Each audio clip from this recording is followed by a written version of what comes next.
মারেফত কি? মারেফত।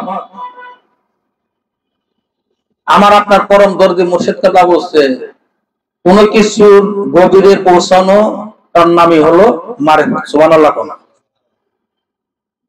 অজানাকে জানা, অচেনাকে চেনা, এটার নাম হইল ইলমে মারেফত। সুবহানাল্লাহ। আল্লাহর চেনার দরকার আছে না নাই?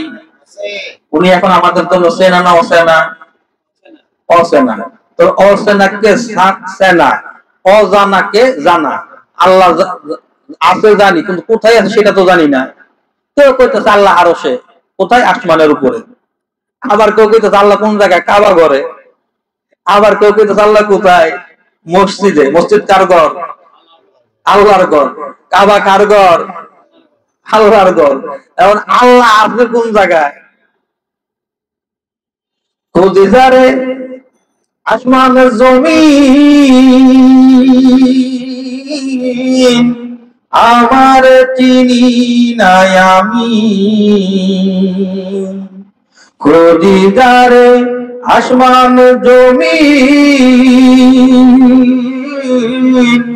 আমার চিনি নাই আমি। এই বিষম ভ্রমের ভ্রমি আমি কুঞ্জন, সে কুঞ্জনা কে কথা কয় রে, দেখা দেয় না। নরে চরে হাতের কাছে খুঁজলে জনম্বর মিলে না, কে কথা কয় রে, দেখা দেয় না। হাতের কাছে হয় না খবর, কি দেখতে যাও দিল্লি লাহোর। হাতের কাছে হয় না খবর, কি দেখতে যাও দিল্লি লাহোর। সিরাজ শাহী বলে রে লালন, সদাই মনে ভোর গেল না, কে কথা কয় রে, দেখা দেয় না।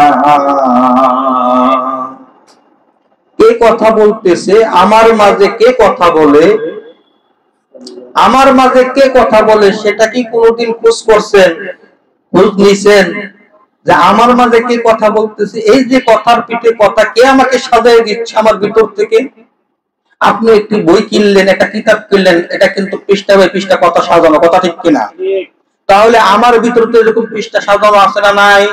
কোন কথার পিঠে কোন কথা আসবে, কোন পৃষ্ঠার উপরে কোন পৃষ্ঠা আসবে, এই কথাগুলা কে আমাকে আপনাকে ভিতর থেকে সাজায় দিচ্ছে? নিশ্চয়ই আছে একজন। আছেন না নাই? হয়তো তিনি নন তেমন, যে অর্থে আমি বুঝি, যে অর্থে আমরা খুঁজি, হয়তো তিনি নন এমন, নিশ্চয়ই আছে একজন। কন্যা সুবহানাল্লাহ। তিনি আর কেউ নন, তিনি হলেন আল্লাহ সুবহানাহু ওয়া তাআলা। আল্লাহ বলতেছেন, অবি আনফুসিকুম আফালা তুবসিরুন। বান্দারে, তোমার সিনার মাঝে আমার নিদর্শন আছে, কেন তুমি আমাকে দেখো না? সুবহানাল্লাহ। এটা এই কথাটা কি প্রশ্নবোধক? কি কেন তুমি আমাকে দেখো না, এটা কি প্রশ্নবোধক? আল্লাহ বলতেছে তোমার সিনার মাঝে আমার নিদর্শন আছে, কেন তুমি আমাকে দেখো না? হযরতে ইমাম গাজ্জালী সাহেব রাহমাতুল্লাহ আলাইহি ওনার কিমিয়া সাদাত কিতাবে একটি হাদিসের নির্দেশ উনি বলছেন, মান আরাফা নাফসাহু ফাকাত আরাফা রাব্বাহু। তুমি তোমার নিজকে চিনো, তুমি যদি তোমার নিজকে চিনতে পারো তাহলে তুমি তোমার পরম স্রষ্টাকে চিনতে পারবে। কন্যা সুবহানাল্লাহ। আমার আপনার দরদে মুর্শিদ কেবলা বলেন, যাহা নাই বিশ্ব ভুবনে, তাহা আছে মানব বান্ডে, যাহা আছে বিশ্ব ভুবনে তাও আছে মানব বান্ডে। আজমের কলবে সাই এলাহির বারামখানা, মানুষ কেন যায় না চেনা?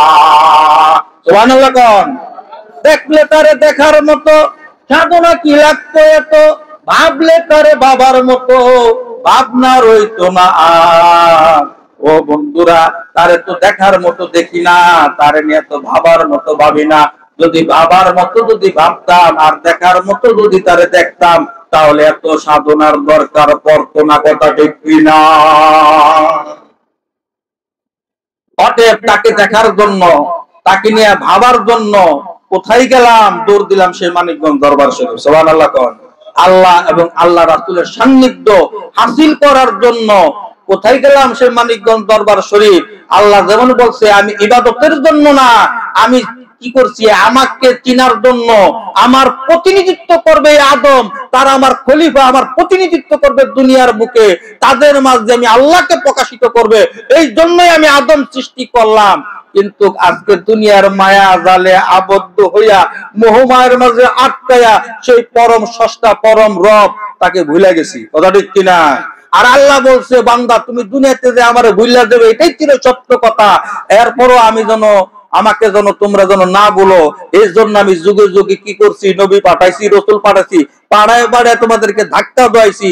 বলো এক আল্লাহ আছে, যার ইবাদত বন্দেগী করতে হবে, যার সাথে কোনো শরীক করা যাবে না। কথা ঠিক কিনা? অগ্নি পূজা করা যাবে না, সূর্য পূজা করা যাবে না, কোন দেব দেবীর পূজা করা যাবে না, কোন মানুষের পূজা করা যাবে না। একমাত্র ইবাদত করবে কার? আল্লাহ। সুবহানাল্লাহ।